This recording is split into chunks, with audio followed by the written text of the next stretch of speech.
Clara believed her life was a sequence of choices, a path forged by her own will. She chose to be a painter, she chose to live in the quiet city apartment with its drafty windows, and she chose to love Liam. Her life wasn't perfect, but it was hers. That certainty began to unravel on a Tuesday with the arrival of the first letter. It was in her mailbox, tucked between a utility bill and a pizza coupon. A simple, cream-colored envelope.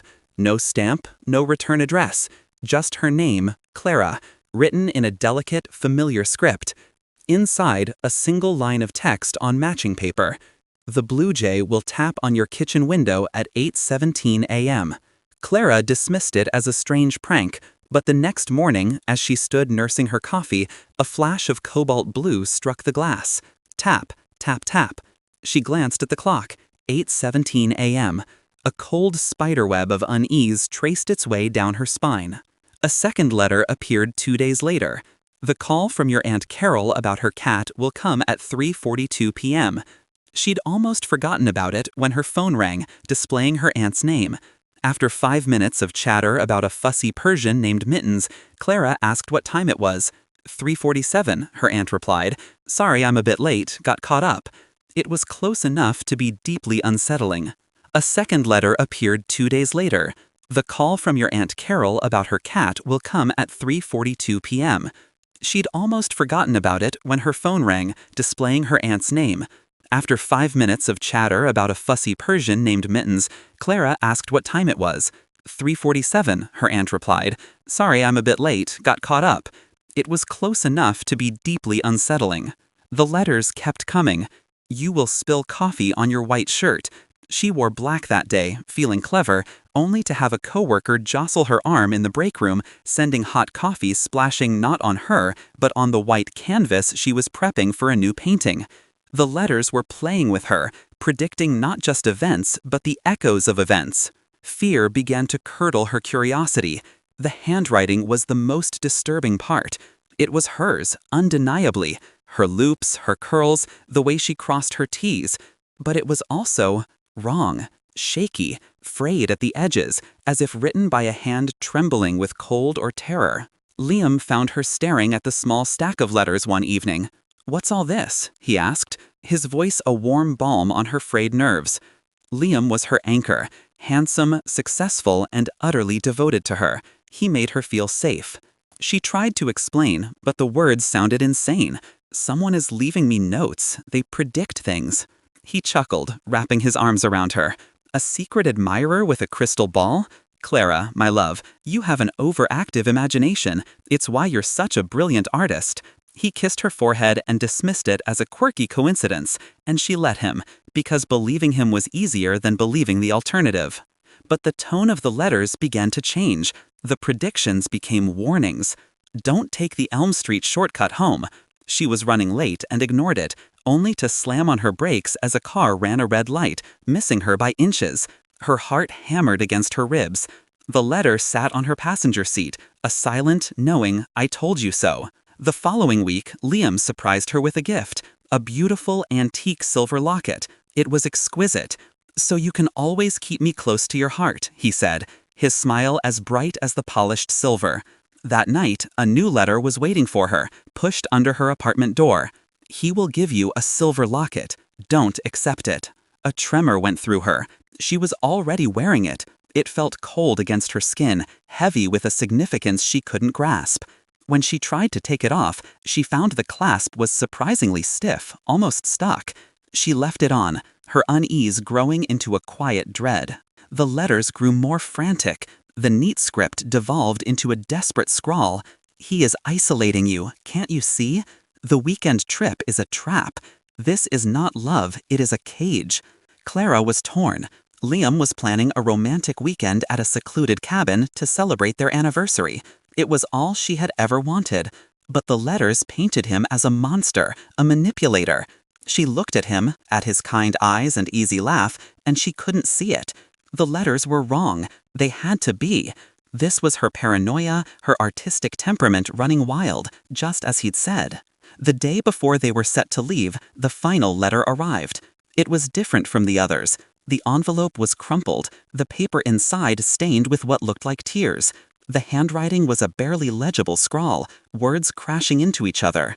"This is my last chance. His house is not a home. It is a cage, the one he is building for you. The choice you make tomorrow will seal your fate. It will not be your life anymore. It will become his. You will spend your days writing these letters, pushing them through a crack in time, a desperate prayer that one of them will save you. He controls everything. I haven't seen the sun in years. Please, for the love of God, look inside the locket." Clara's breath hitched. The locket. She fumbled with the clasp, her fingers slick with sweat. It finally snapped open. There were no tiny frames for pictures inside. Instead, nestled in the velvet lining was a minuscule, tightly folded piece of paper. With trembling hands, she unfolded it. 3 words, written in the same desperate, jagged hand. "He locked me." The room spun. It wasn't a prediction. It was a message from her own future. A future where she was a prisoner. A future she was walking into with a smile. The front door opened. Liam was home, carrying a bouquet of her favorite lilies. His smile was radiant.